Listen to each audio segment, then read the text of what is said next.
Дорогие друзья, сегодня мы с вами будем вязать супер простую и в то же время супер стильную шапочку. Присоединяйтесь. Крючок у меня 4,5, пряжа полушерсть, 240 метров в 100 граммах. Мы с вами выполняем цепочку из 50 воздушных петель. Выполняем 1, 2, 3, 4, 5, 6, 7, 8, 9, 10 и так далее, пока у нас не будет 50 воздушных петель. Обращаю ваше внимание, что цепочка не должна быть сильно рыхлой и сильно затянутой. То есть она вот должна быть такой средней и эластичной. Дорогие друзья, сегодня мы с вами будем вязать супер простую шапочку. На что хочу обратить ваше внимание, вяжется она поперечным вязанием, вяжется очень просто, не задумываясь. Раппорт основного узора у нас с вами в ширину 1 петелечка, раппорт в высоту 1 ряд. И вот для формирования донышка тоже у нас с вами раппорт в ширину 1 петля, это будет соединительная, раппорт в высоту 1 ряд. Очень все просто, шаг за шагом мы с вами выполним шапочку, и в конце урока я показываю варианты, как можно ее носить. Присоединяйтесь. Мы с вами набрали цепочку из 50 воздушных петель. И вот обращаю ваше внимание, видите, в свободном виде наша цепочка равна, я именно показываю в сантиметрах, 32 сантиметра. Видите? При выполнении полотна, естественно, полотно будет у нас немножечко меньше. Если мы хотим с вами шапочку с отворотом, как мы делаем, то должно быть 30 плюс-минус сантиметр-два. И напоминаю, что мы с вами выполнили 50 воздушных петель. Скажу сразу, у вас может быть немного больше, немного меньше. Все зависит от вашей пряжи и плотности. Узор очень простой. Я выполняю одну воздушную петлю, далее накид, ввожу крючок во вторую петлю от крючка и смотрите, в один прием провязываю соединительную петлю и накид. Накид, ввожу крючок в воздушную, захватываю и провязываю. Накид, ввожу крючок и провязываю. Таким образом. Провязывать можно вот придерживать немножечко. Можно провязывать, придерживать пальчиком сам накид.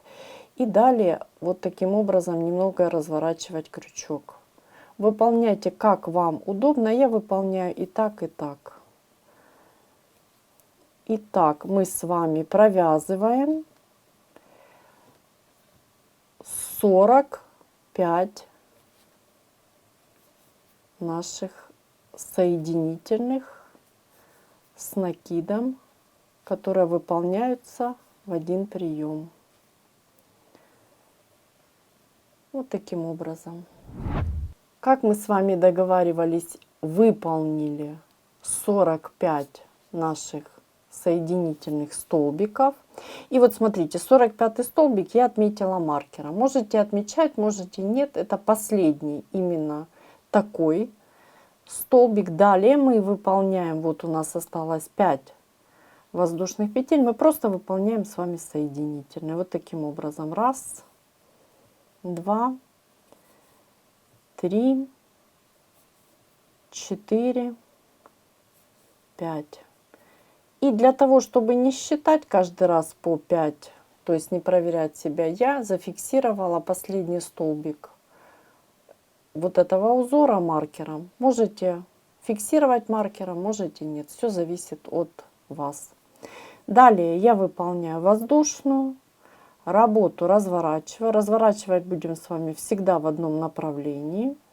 Пропускаю воздушную и теперь всегда буду провязываться только за дальние полупетли. 5 я провязываю без накида. 1, 2, 3, 4, 5. И вот видите, очень удобно. Там, где зафиксировано маркером, я буду провязывать с накидом. Маркер будем переставлять. Опять же, если вам так удобнее, можете маркер убрать. Провязываем 1, 2. Я фиксирую маркер. И вяжем за дальние полупетли. Опять же, все очень просто, не задумываясь, до конца ряда.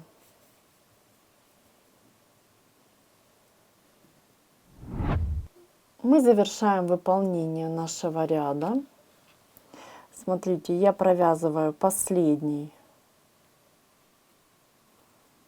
столбик вот таким образом. Далее я выполняю воздушную для перехода от одного ряда к другому. И опять же работу разворачиваю, накид, ввожу крючок в дальнюю полупетлю и провязываю. Все очень просто. Опять же, так мы с вами вяжем 45 наших столбиков до маркера. И далее вяжем соединительное просто без накида. И мы с вами завершаем выполнение нашего ряда. Маркер переставим, то есть выполним последний наш столбик с накидом. Столбик соединительный, напоминаю, провязанный, да, в один прием.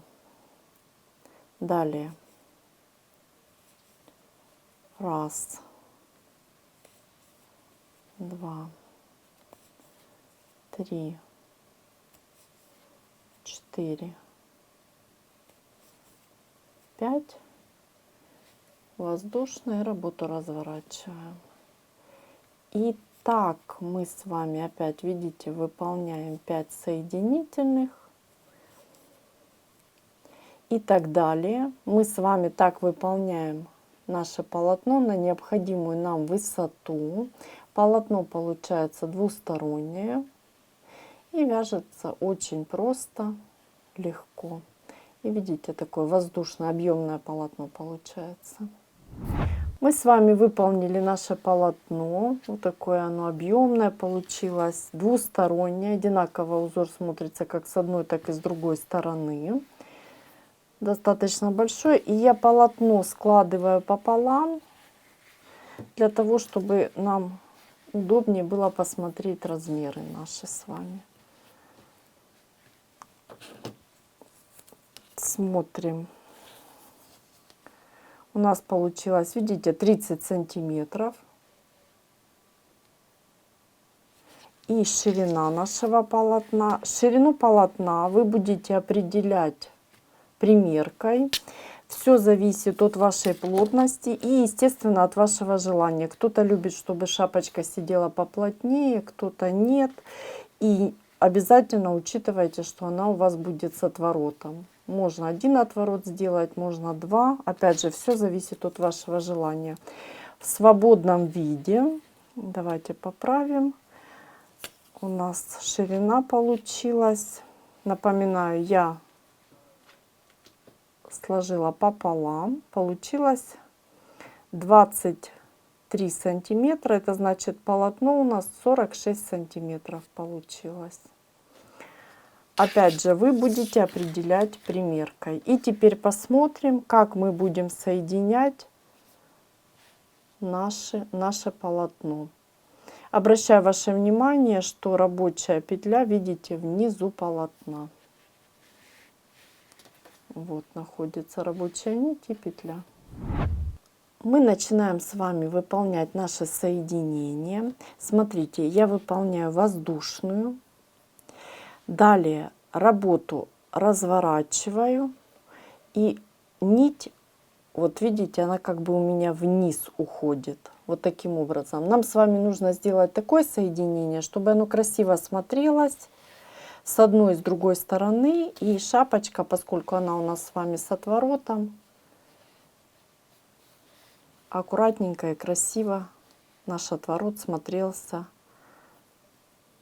с одной и с другой стороны. Смотрите, я ввожу крючок теперь, вот, захватываю за обе полупетелечки, обращаю ваше внимание, нить внизу, видите? Далее ввожу крючок в первую петлю. Это воздушная петля.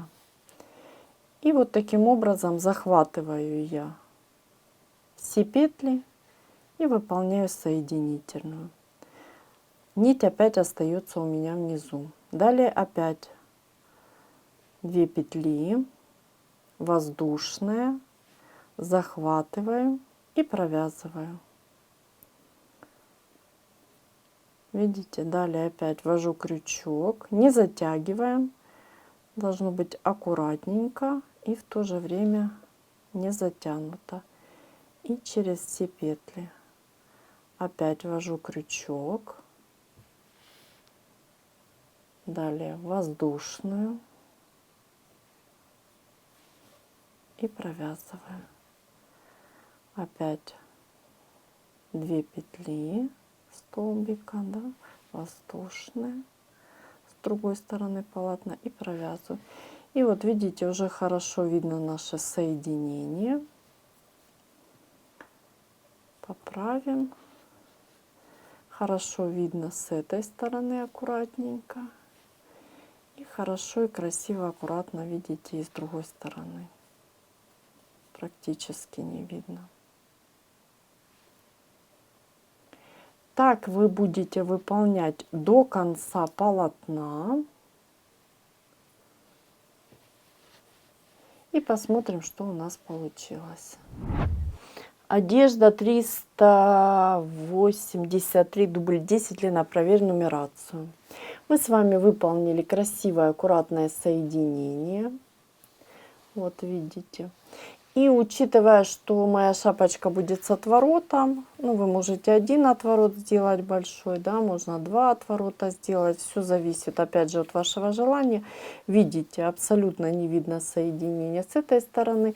Вы сами решите, где у вас будет лицевая сторона, где изнаночная. Но я оставлю вот в таком виде, мне так больше нравится. И нам осталось с вами сформировать нашу макушечку. Смотрите, есть один вариант. Вы можете просто вывернуть на изнаночную сторону и стянуть иглой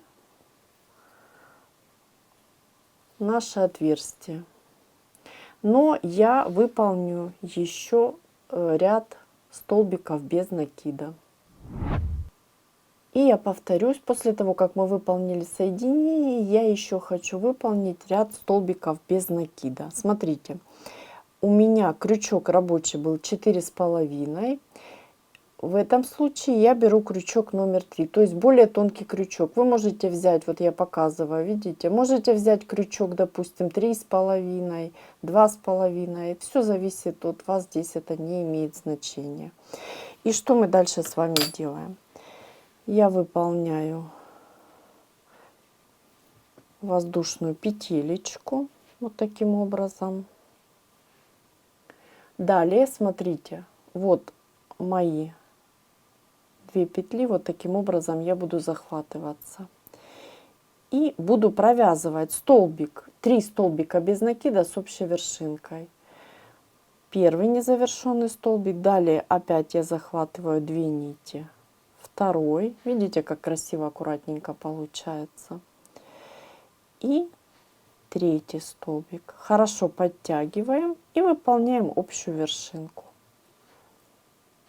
Далее продолжаем. За 2 нити первый незавершенный столбик без накида выполняем. Далее второй. И далее 3.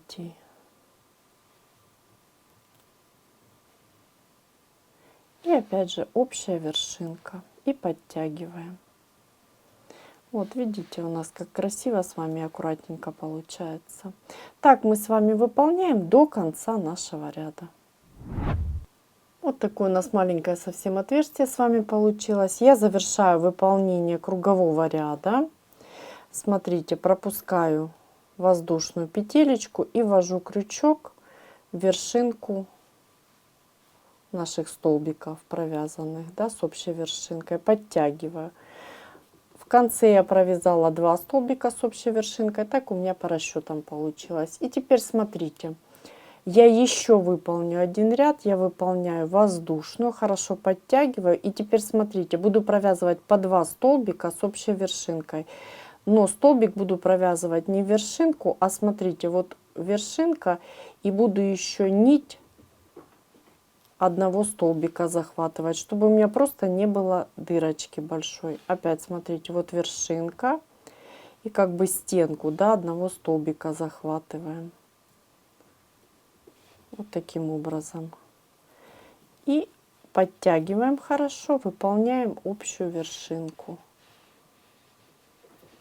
Давайте еще раз. Вот наша вершинка, вот наш столбик. И вот прямо я ввожу крючок и видите, то есть дырочки такой не образуется. Опять ввожу крючок, вот вершинка, и вот я прямо захватываю стеночку еще одного столбика и общая вершинка. Так мы с вами вяжем до конца нашего ряда. Завершу выполнение ряда я вместе с вами. Вот такое маленькое совсем отверстие теперь у нас остается. Я завершаю выполнение нашего ряда. Ввожу крючок в вершинку самого первого столбика. Вот. И выполняю воздушную, ниточку обрезаю. Хорошо подтягиваю. И теперь нам, вот смотрите, совсем-совсем маленькое отверстие. Мы с вами выворачиваем на изнаночную сторону и хорошо затягиваем иголочкой.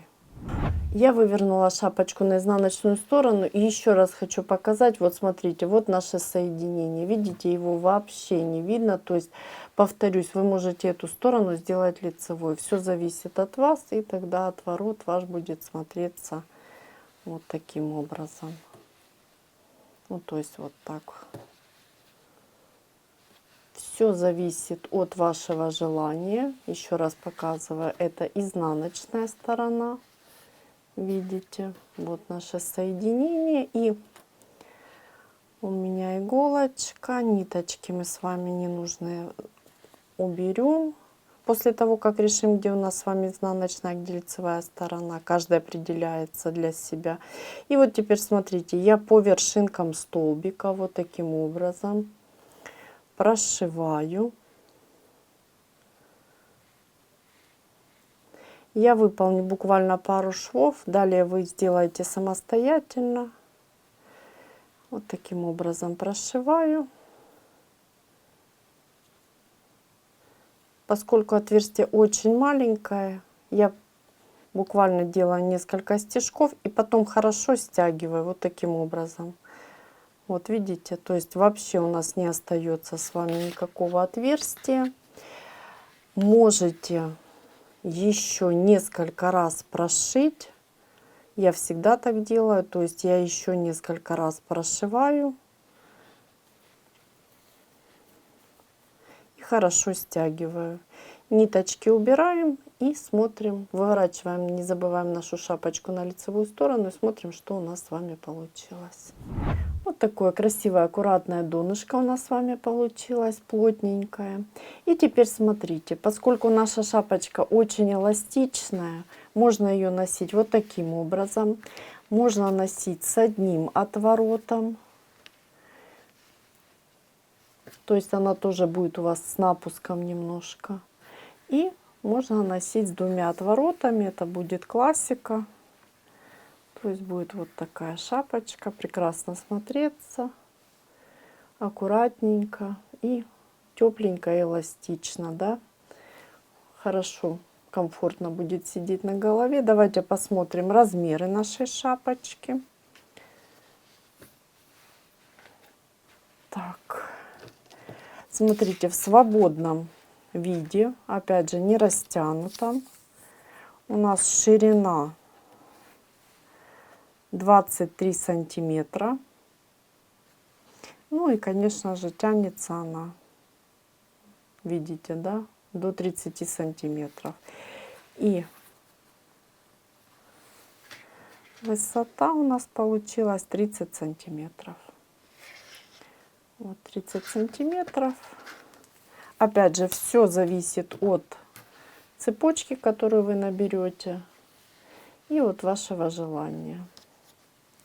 И теперь посмотрим, как наша шапочка будет смотреться на манекене. Дорогие друзья, сегодня мы с вами научились вязать супер простую шапочку поперечным вязанием. Я представляю вам несколько вариантов, как можно носить эту шапочку. Обязательно пишите в комментариях, какой вариант вам больше понравился. Или, может, вы что-то свое предложите. Огромное спасибо, что ставите лайки, пишите комментарии. И, конечно же, отдельное огромное спасибо за то, что вяжете вместе со мной. До новых встреч и творческих вам успехов!